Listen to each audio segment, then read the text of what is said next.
Yum. Okay, welcome back to my YouTube channel. My name is Taylor and I am an event producer living in New York City, and I produce content around what it's like to be me living in New York. But you're here for episode 3 of the Everyday Woman series, which is a series I started for March and Women's History Month to highlight just the women in my life who I really feel like are just doing it up, doing different things, really pushing themselves just to be their better selves, and the world needs to know about them. So in this interview, we are interviewing my cousin, Symone, who is not only a travel nurse, but now like a world traveler. And honestly, she is amazing. And this interview is really fun because it actually takes place in Cartagena, Colombia, which hence the tan, just got back, and we got to do her interview there for her 30th birthday.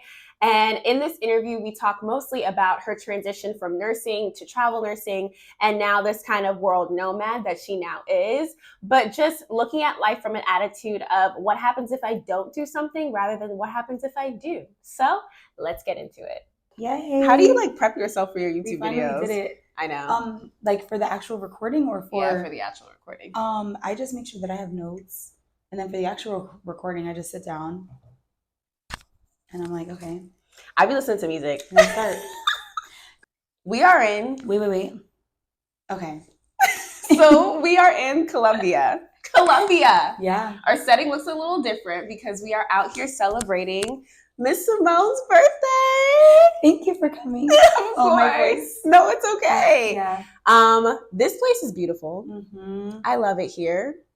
I love the people. I love the energy, the vibe. Cartagena is different. Yeah. It's a little different than I'm used to. Yeah. But I still like it. Yeah. Mm-hmm. Yeah. Well, we're here with Miss Symone, who is obviously another one of my amazing cousins. I know I love you too.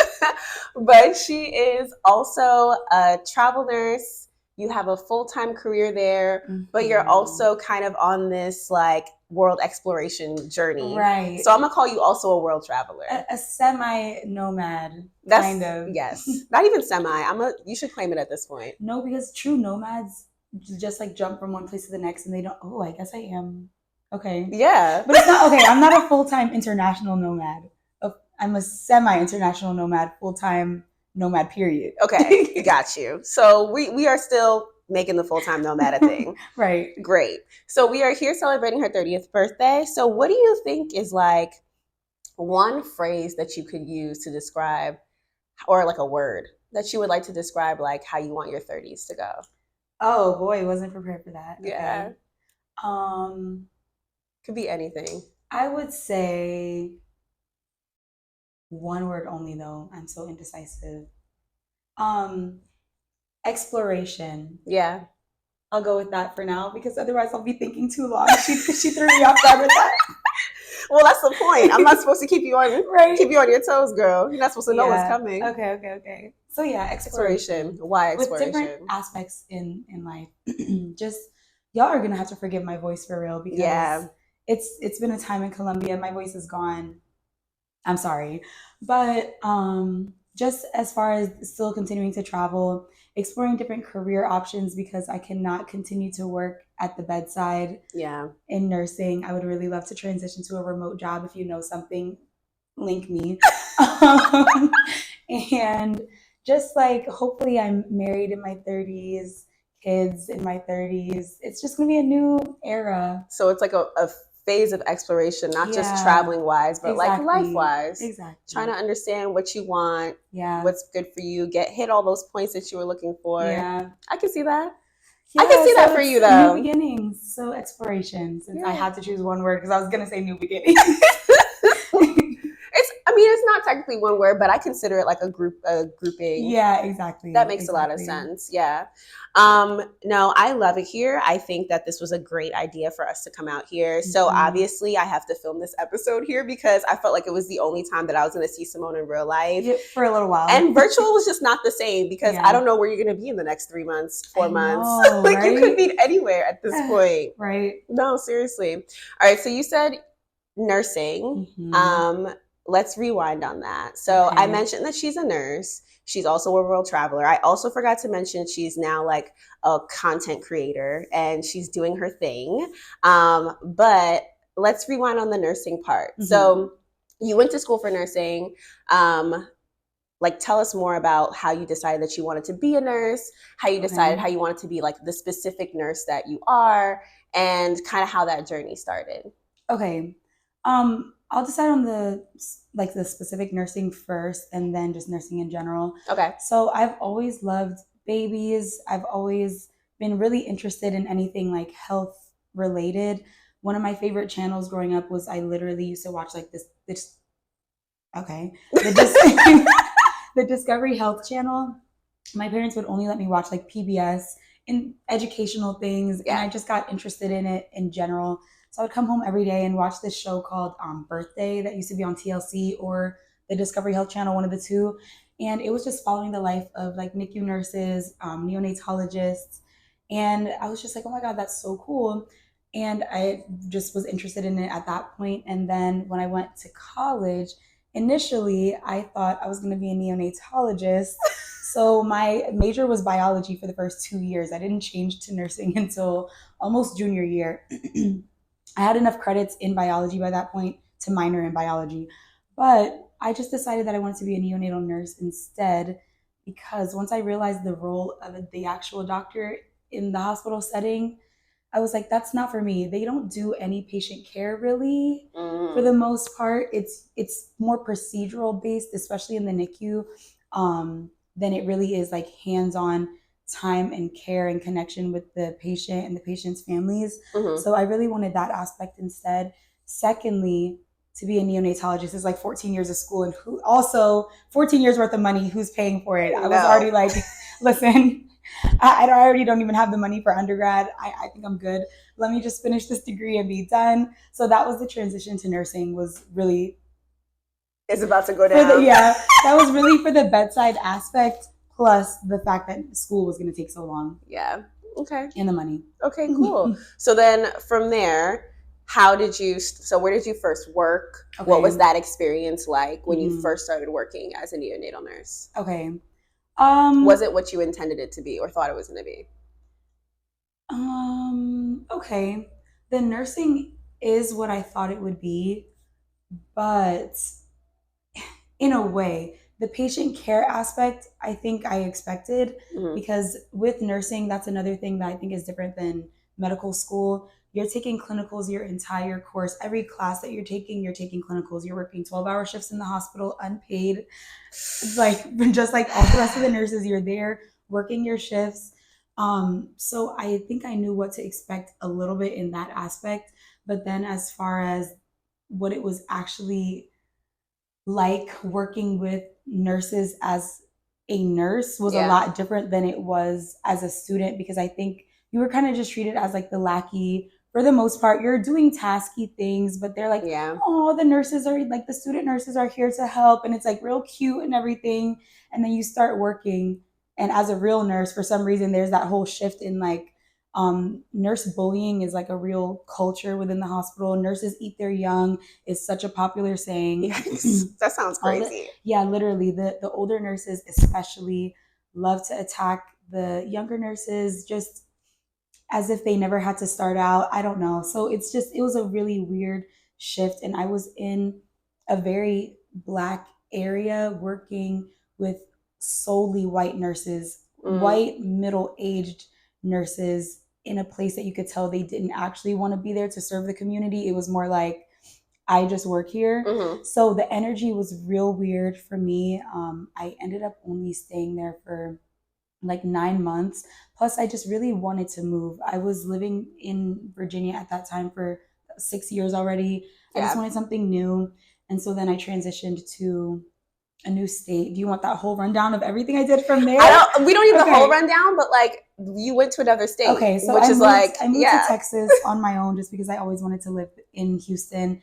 I lived and worked there for several years, and then I transitioned into travel nursing. Yeah. How did you like Texas though? I loved Houston actually, except I hated the weather. It was not for me. Was it dry? No. It's so hot and humid all the time. It's disgusting. Oh, I wouldn't have expected that. Girl, yes, you're right in Dallas, it's hot but not humid. In Houston, hot and humid. It was too much for me. One of my final straws was during that freeze that happened, if y'all remember. That was tragic. Oh my gosh, yes. That was so tragic. When you had the flood or no, it was the freeze. It was like they just got random cold weather out of nowhere. Right. The roads were frozen. The electrical lines were frozen. Gas stations weren't working. There was no electricity, period. Yeah. I'm inside of my apartment, like shivering like this. I literally had to sleep inside of my closet with a bunch of, like, because that was like the warmest place in the apartment. The apartment itself was probably like 50 degrees, which doesn't sound too cold. In reality, you're that like is just cold. Sitting in 50 degrees forever, and then the temperature just started going down. At one point, it was like 30 something degrees. Oh my god! Still no heat. I was like, you need to cut it out. I was like, I'd rather just go to work at this point because at least they're gonna have electricity and water. LOL, no, they didn't. So I went, hospital. Yeah, girl. They was running off of the backup generator, so it was pretty dark everywhere except like places that needed dim lighting and things that needed to work. This it might just no, fall. I know, but it's cute. But now that I know it's gonna fall, I'm gonna try to keep it in its spot. And yeah, we were having to use like buckets in the bathroom at work. So I'm like, yikes, this is not for me. I'm not getting paid enough for this. I'm gonna go travel because I'm gonna do the same exact work and make triple the money. So that's what started the travel nursing idea. Yeah, that year was like, okay, I can't do this. And it was so far away from my family. I had a lot of friends in Houston, which is another reason why I chose it. But then it just became annoying to travel home. Like I can't just go home for a quick weekend. I was also working night shift. It just wasn't working for what I wanted to do with my life. So yeah. Like, okay, it's time to travel. Bye. Yeah. And you're from PA. Yeah. So that is a bit of a commute. Yeah. It's definitely different when most of my family is in the Northeast. Yeah. So then after you decided that you're going to go into travel nursing, where was the first location you picked? Okay. And what have you liked so far about travel nursing? Okay. So my first location was DC, and I just love the DMV in general. I always say like I grew up split in the DMV. I spent a lot of time there. And I don't know, I love the energy. I'm a Northeast girly. Like I just like the East Coast Northeast energy versus the South. Like that I was like, okay, this is more my vibe, my speed. And then wait, where did I go first? And then what? And then what is your favorite thing that you like about travel nursing? I mean, obviously we're gonna say the money because I mean I thought you were gonna say the travel. Girl, no, because what else? Okay. Yes, I do enjoy traveling, but it's not like the same as traveling for leisure. Yeah. When you're having to pack up your entire life and move every 3 months, depending on how far you go. I was also shipping my car, like just taking all of your stuff, trying to find new housing everywhere you go. You're paying double the bills because I'm like, if you have a mortgage or rent wherever you live, you're paying that, plus you're paying for wherever you're living. Yeah. It just gets, then you don't have healthcare in between contracts. It's a lot of like little minute things that are really annoying to do over and over every 3 months. So that part can just be a little wonky. Yeah. Okay. So that's what I'm like about travel nursing itself. I don't enjoy the travel part of nursing, but I enjoy being able to have the leisure in between of doing what I want. If I'm done with this 3 months and I don't feel like working, I simply don't have to. Yeah. I don't have to ask anybody for time off. I don't need to do any of that. I just decide. I haven't worked since October, y'all, just because I didn't feel like it. So, yeah, we're going to get into that. I enjoy that portion, but mostly I just enjoy the fact that I can be compensated correctly and be able to enjoy the life that I want because now I have the money to enjoy the life that I want versus my first nursing job, I was literally making $21 an hour. I could have stayed working at Panera and worked my way up to assistant manager and made more money than that. So I'm like, I'm just not making enough for what I'm actually doing in my career. Yeah. So that was the biggest step for me is like, why not make 3 times the money doing the exact same job I'm already doing when I have no commitments in real life and no obligation to stay loyal, quote unquote, to one hospital in one place. But a lot of people are just afraid of change and they don't want to like explore those options because they're just so comfortable in where they are. But for me, I'm always like, all right, I'm out. And I also think that the luxury of just having, like you said, the funds, but then also being able to move how you want, do the things you want. But also I when you talk about the pay and how like it's a lot of hours. You're not working any light hours when it comes to nursing. Mm-hmm. So I actually couldn't imagine. And I think you made the right move and what was best for you. What would you say to someone who is in that position, who is thinking about travel nursing, but not really sure if they're ready to transition to that? Like what do you think? I mean, you said for you was the money factor and the fact that you were in Dallas and in the freezing cold, Houston, you were like, Houston, something had to change. But what do you think for those who are on the fence, who are like, I don't know, this might be for me, this might not be for me, but like, how do they jump ship? How do they just do it? So for me, my answer is always just do it. Literally, you did say that. Like I say that every time. Okay, I've met hundreds of nurses at this point. Literally, maybe I don't even know if it's been thousands. I've been traveling for years. Plus, I was working like staff for years. I've met so many people, and every travel I've done like 8 or 9 contracts now. Everywhere that I go, people are like, "Oh my God, how did you do it?" Or "What do I do?" And I'm like, "How did I do it?" I literally just decided I'm done staff nursing, signed up for an agency, selected a contract, and started. I feel like it's literally that simple. I mean, obviously there are more factors into actually moving, like the moving portion of it, but like how do you get started with travel nursing is to literally just actually apply for a contract, get one, and start. I feel like it's that simple. Sounds pretty simple. Everything in life is so simple to me, at least when you really break it down into like, what do I actually have to do to get started? Is just start. That's all you have to literally do. And especially with nurses, I'm like, why are you so scared to do it? If you start travel nursing and you hate it, get another staff job. You will never be out of a job. That's why I don't understand why people won't like take the opportunity to do it. Yeah, especially if you had a different career that like you had a pension and like if you leave, this is gonna like, I don't know, other factors like that. Or if you're married with kids that are in school and like those type of things. But young single people or even older people that have like their kids are in school, even like older age, maybe like adolescents and stuff like that, I'm like, go take a 3-month contract and come back. Like I don't know, I enjoy life. I had a friend that had a baby. She had just had a fresh baby. Basically the baby was like weeks old or maybe 2 months old or something. She found a contract in Dallas or Houston at the time that was paying $10,000 a week for 8 weeks. The contract was. So she's like, you know what? I love my baby. My baby's not even going to remember this. I'm going to go work those 8 weeks and come back. She made 80 grand in 8 weeks and then didn't work the rest of the year. I'm like, it's just like you. That's insane. Yeah. That's actually insane. I just want to be like, maybe I did pick the wrong career. No, I'm kidding. But I'm like, I don't know. I just don't see the benefit in not doing it. So I'm like, if you want to try it, try it. Otherwise, you're just going to be like, I always wanted to be a travel nurse and I always wanted to do this. But just do it. You don't want to have regrets in your life. Try it. And that's it for me. Yeah.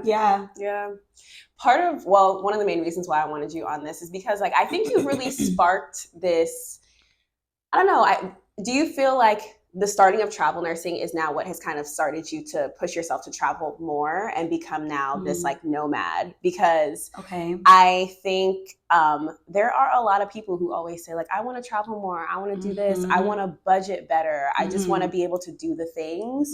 So is that kind of what transitioned you into this travel journey that you're now on? I would say no, because I was already traveling even with my staff job. I've always been really good with money. I'm very financially savvy. Excuse me. No matter how much money I was making, I was always going to prioritize travel, which I did because I lived well below my means. Like, yes, I wasn't making that much money, but I was probably still saving like 50% of every paycheck just because like, I'm like, okay, if I can be in college living off of $500 a month, I can certainly live off of $2,000 a month. I'm like, let me still live like I'm making $500 and then save the rest of my money. And I would still travel. Like I wasn't going on extravagant trips because I didn't have as much money. But even if I was taking a weekend trip to New York, a weekend trip to like Vegas or Florida or wherever, I just made sure that I always had another trip to look forward to. And it's not like, oh, I went to Florida this year and I'm going to go to Oklahoma next year, October. No, I had a trip to look forward to at least quarterly, at least once every 3 months. I'm like, okay, well, I'm going to go do a weekend here. And then once I had enough money saved, then it became, I was like, okay, I've got somewhere to go every month. And that was what was keeping me like okay enough working my staff job. I'm like, okay, I have money to do the things I want to do. I can go out to eat and I can travel. Yeah. I have my money saved for like retirement and those type of things, so I'm good to go. But now I think what pushed me more for the travel nursing is that then I could make enough money to really live the lifestyle that I wanted. Plus, I love my job. I hate working. So I was like, how can I work as little as possible and still enjoy la vida que quería, which means like the life that I wanted, literally. How can I do both? Because just working forever and just not enjoying life is not for me. Life is meant to be lived. Every day is a blessing. Tomorrow is not promised. I cannot think to myself, oh, I'll travel when I have kids. I'll travel when I'm married. I'll do this when this. No, I'm going to do it now, because when else am I supposed to enjoy my life? Yeah. I think what you touched on is like you prioritized what was important to you. Literally. I think a lot of people are mostly like, oh, I can or I can't, or I'm not sure, because they don't necessarily take the time to prioritize what they're looking to do and plan for it. Like, exactly. I talked about this before. I'm a PM. Like, Symone didn't even know. Did you know about project manager? I did know that. But okay, I'm the person that like whenever Devin is my best friend, sister, friend, 10 years. Okay. And I still, for real, don't know what she does for a living. I don't know what anybody does. Like, okay. I told somebody the wrong thing. I was like, oh, yeah, she is in marketing. But I told them HR. I'm like, listen, I don't know. Yeah, I'm just so bad with that. So, like, generally speaking, I feel like, yes, I know. Like, she does event stuff. Yes, I do event stuff. Vaguely. And that's about it. Or, yeah, I'm just so bad with that type of stuff. So I'm like, in theory, I knew. Yeah. But I didn't know in detail until I watched your video. And I was like, oh, she's so cool. Not that I didn't think you were cool before, but like, yeah, then I really got a detailed view of what you actually do. And I was like, this is clicking now. Yeah.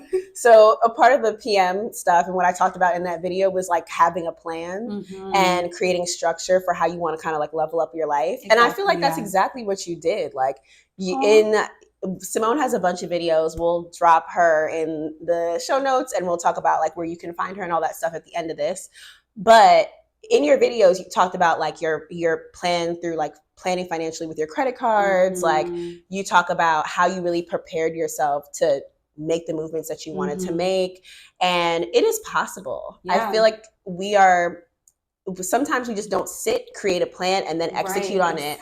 And honestly, y'all, it is so much easier when you work from a place of a plan than a strategy than a place of like, I want this to happen, but it's going to happen magically. Like, no, yes, we manifest and we put things into the air, but if you don't have a strategy to get to where you want to be, then it's going to make it 10 times harder. And then that's when the excuses flow in, like, oh, I don't have this, or oh, I don't have enough money to do this, or I can't plan this. No, you have to make some sacrifices to get to where you want to be. And you've been like filming your journey and talking about it on your YouTube channel, which we'll also talk about more. But I think you are really good at like planning and strategizing. Do you think you've always just been that way? Is that the type of person you are? I am not always like that. So when I think about like my PM, like the only way that I can be like that is when I think about like PM strategy. When I'm moving through life and I'm like, holy shit, things are crazy right now. And then I stop and I'm like, all right, I need to come up with a plan for this aspect of something. That's when it kind of switches on for me. But I don't naturally have that like, I need a plan to do this. And like, this is how I'm going to strategize my life. But I feel like you've kind of been like that. I would love to say I'm a girl with a plan. But I am not. I'm so randomly spontaneous. I just get tired of things sometimes where I'm just like, okay, am I actually living the life that I want to live right now? Yeah. If I'm not, it's time to change it. And at that moment, then I'll be like, okay, time to plan another shift. But I'm not usually like planning super far ahead. It's just more like, I would like to do this now. Therefore, I'm going to try and I'm going to do it. Yeah. Because I want to. If I hate it, I'll stop. Because even with like moving prior to travel nursing, people ask all the time, because I went far away for college. I went 6 hours away, and that was the closest school that I applied to. I was like just trying to go. I didn't know anyone. People are like, how are you going that far? Blah, blah, blah, blah. And I'm like, again, just try it. I moved to Texas alone. I've moved so many places by myself that I think I just also don't view it as a big deal anymore. It's there done. She went. There she went. It was gonna happen. It's gone. We're done. Yeah. So I think it's just I've always been the type to like move to the beat of my own drum, and if I want to do it, I'm gonna make a plan, execute the plan. Yeah, that's it. But I also don't plan super far in advance. I'm just really good with money, and then decided when I want to do it, I'm gonna do it, because who's gonna stop me? Yeah, no, seriously. Well, that also I feel like gives people confidence, because it's like, no, I haven't had this entire life plan, so I'm not starting too late. Right, exactly. It's never late to start. It's never too late to do it, because I feel like if you make a jump like that and you hate it, do something else then. It's never ever that serious to be like, but what if, and what if, and what if? You're still going to be thinking what if regardless, because then you're going to be like, dang, what if I would have went? What if instead of thinking like, what if I move? How about you start thinking, what if I don't move? Yeah. Well, how am I really going to feel if I never do anything that I want to do in life? Except who wants to just work. I know Rihanna said that. That's cute, but she got money. So I'm like, and now she's not dropping no music for us. She said, girl, bye. I'm done with this. Exactly. So I'm like, no, you really just do it. Yeah. No, I have a couple. So any of my friends, or if you're looking to like travel or even just move, I know a lot of people that are looking to move out of the country. I have a few friends who have made the complete move out of the country. I have a few friends who are talking about it. Like she said, just try it. And if you don't hate it, like if you hate it, you can always come back. Like your US passport's not going anywhere, babes. Like you are still a citizen. Just come back. Like anyway, so we are in Colombia. Like we said, we're in Cartagena right now. But you were living in Medellín. And so what made you pick Colombia? Y'all, again, spontaneity. Sorry, because wait, mind you, she's been living here for like, this is 3 months. Yeah. So we're on a little break between travel nursing. This is you trying out this kind of new experience. So why did you pick this country? Completely randomly.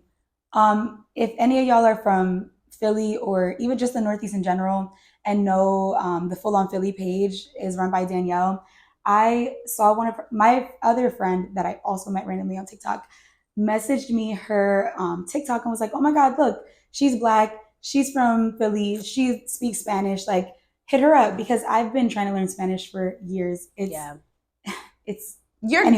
pretty good, Symone. Anyway. Like you really be. Stop. You're really good. So, I just happened to message her on TikTok. I'm like, girl, you're from Philly. You speak Spanish. You're Black. You're cute. Let's hang out. Like, and she actually answered me. I didn't think she was gonna see because like, you know, when people have a lot of followers, they usually don't even see their messages. Yeah. She happened to see it. We just started like kiki, became friends. Well, this all happened very quickly though, but the vibes were just unmatched. So literally she's just like, I hate working. And I'm like, girl, me too. She's like, stop before I quit my job and like move to Colombia or something. I'm like, I will do that with you. I was like, girl, don't threaten me with a good time. And she's like, are you serious? Yes. We literally planned to move out the country to Colombia completely randomly. Never even met each other, but the vibes were good. We were talking all the time. I'm like, yeah, let's make this happen. We finally ended up meeting up like a week before she left the country, and here we are. That was literally it. And so now we're roomies in Medellin, and it's been such a cool experience. I love it. Would not take it back. That's why I'm like, you guys, just do it. Just do it. If I would have gotten here and been like, this girl is crazy, I hate her, I gotta go, I could have simply just left. That's why I'm like, you gotta just take jumps in life. So yeah, that's what we've been doing now since January. And it's been so cool. What is your favorite thing about being here in this country? Okay. And also like the difference between Medellin and Cartagena. Okay. I do want to add quickly too, I am a little bit crazy for doing that, but I've also had really good discernment and judgment my whole life on people, on character. So like, if you know you're not good at that, don't do it. But yeah, I've always been a really good judge of character. I've never once had a bad friend or like a relationship or something like that. I've just been always good at that. So add that little tidbit in there. Don't go if you're not good with choosing. If you have a bad if you're not good with choosing people. Yeah, and if you have a bad feeling, go with your gut. So, but my favorite thing so far about being in Colombia is just the pace of life. Yeah. It's just more relaxing. Like people are not, everything is hustle and bustle and rushed, and like you just get to really slow down, enjoy your life. If I were working, maybe I would feel differently. I would still feel the same, but just not as strongly, I guess, because I would still be, I guess, working for several hours a day. But right now I've just been living off of vibes. I just wake up in the morning, get some fresh fruit, go off of some random vibe. Somebody's like, hey, there's a blankety blank happening tonight at yada yada. Let's go. Why not? Let's see, try it out. So I've just been living off of vibes in that way. So it's been really cool. We've met the coolest people. There's this huge Melanated in Medellin group. Shout out to Elkie. I'm gonna throw that in there. But she's from Costa Rica, but she runs this Melanated group for Medellin. There's like 600 people in that group chat. Wow. There's different groups for like events, groups for parents, groups for people learning Spanish, tons of things to do all the time. So we've just been kind of going off of some of those events and then meeting other random people that way. So we've met the coolest people, and I'm going to be so sad when I leave because I love them. Like it's been amazing. So that's my favorite part in general, is just like meeting all the different people, seeing the different cultures and music and stuff like that. And then the difference between Cartagena and Medellin.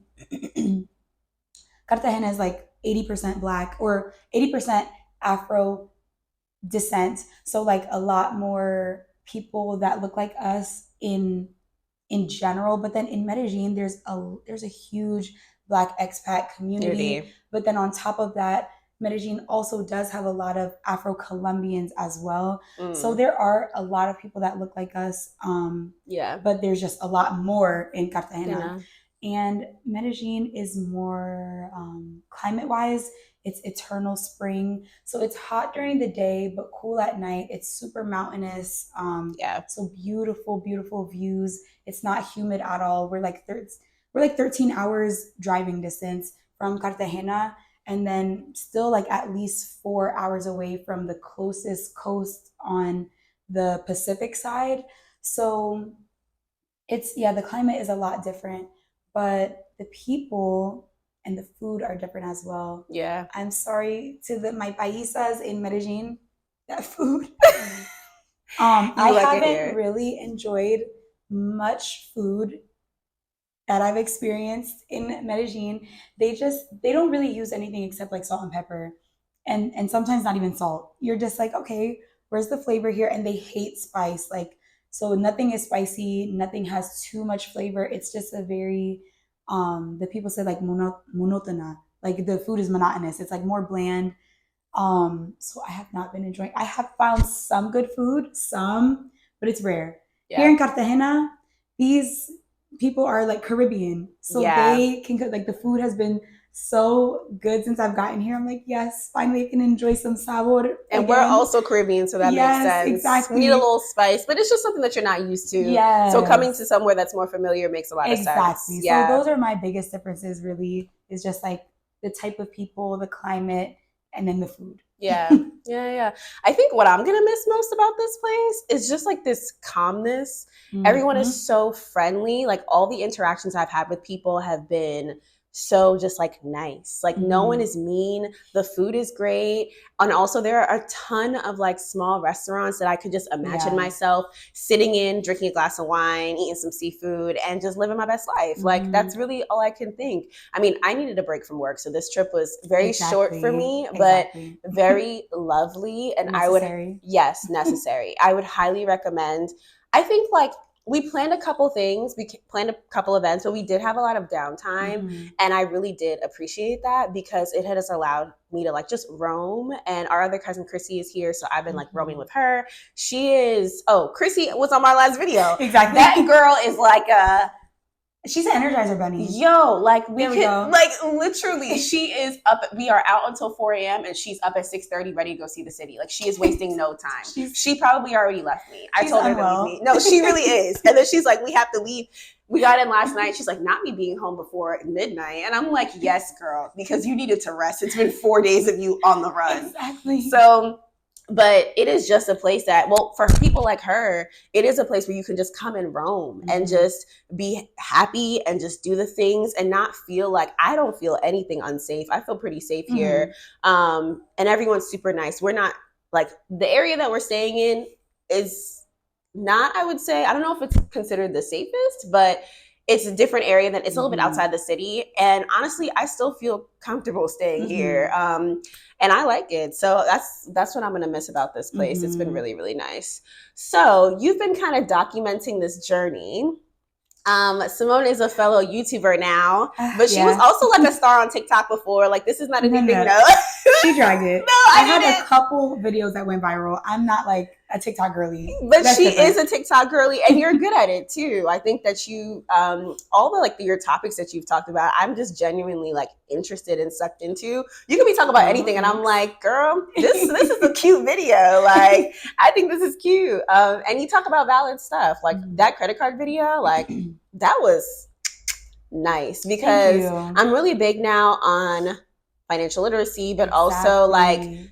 I grew up in a family where my parents taught me pretty much everything I know. And I'm always interested in people who didn't have the same experience and literally just continue to educate themselves and are doing really well. And that's why I say it's possible, people, because if you did not grow up in a household where that was a thing, or like your parents may have not known, or you were like a firstborn immigrant or whatever, or first generation, like it is possible. There's so many things that you could do to educate yourself on things that will help you. So I'm a big believer in that. And I think like you did that, girl. Aww. You've done it. No, you really have. And like we are highlighting women, Black women who I think are just doing it up, and you're doing it up. Like you've wrangled your career. No, you have. You've wrangled your career. You turned it into what you wanted it to be. And now you could sit back and look at it and be like, wow, like I did that. And now you're just living the dream. And this is only the beginning for you, honestly. So think about where this is going to go. I know. And that was all in my 20s. Yes. Symone said now that she's going to do a 3 months at least in a different country every year moving forward if she can. So just to be clear, she is not nursing here. She is here on pure vacation for 3 months, which is glorious. And she has the capability of doing that. But if you don't, and you work a job like me where I have to be more present, there are downtimes that I feel like you are able to take longer breaks if you can. Like summer for me is our slowest season. So from like June to August, maybe like early September. Event season in corporate event space is from September to December, and then like February to May. May is like slam months where we are just, we have like 15, 22 events in May. It's insane. And we're at events every single day. But yeah, maybe I'll recap that at some point when that happens, because that's going to be an insane month. But there are downtimes where like I'm going on a trip this summer, God willing, with my friend Eb, who I will also be interviewing. So you will see that video soon. And we're going to Europe for like 2 weeks, which is not a ton of time, but that's still a good amount of time. And it's something that you can look forward to. I always have to be looking forward to a trip. In order to get through work, I'm like, that's fine, because 2 months from now, I'll be in Jamaica. Or like, what, you know what I mean? I'm just like, no, I need something to look forward to here. So that's so nice. Like, you need a break. So I think overall, this, you are now in your travel era. And I think for the girlies like that are looking to start this era, I think the phrase that you have come up with now is just do it. Like if you're looking to do it, just do it. You can do it. Make a plan. Educate yourself on things that you might actually not think you're educated enough to. If you need to save more, connect with someone who has done it already. Message Symone. She's done it already. I think we're all here as a resource to people to, you know, connect them and make sure that they have the education to do what they want to do. Like it is really possible, y'all. So I think the phrase that you said, think about it as a way of what happens if I don't do it, is more pushing than like, oh, I should, or maybe I shouldn't. Because what happens if you don't? You miss, I've said this on every single video, you miss 100% of the shots that you don't take every single time. So you just have to try. But let the people know where they can find you. Okay, so I finally made an Instagram for everyone. I have like 100 followers, so it looks like a catfish page, but it's me. It's at a dose of Symone. No periods, underscores, none of that. At a dose of Symone. YouTube, same. And TikTok, same. At a dose of Symone. So that's it for me. Yay! Thank you for joining us, and cheers with our little teacups. Yeah. Yes. Cling. Thank you for joining us. Thank you. Comment, share. I don't know, do it, whatever. Send it to whoever you need to send exactly. it to, and ask questions, and we'll connect you with Symone too. Bye. Thanks for watching.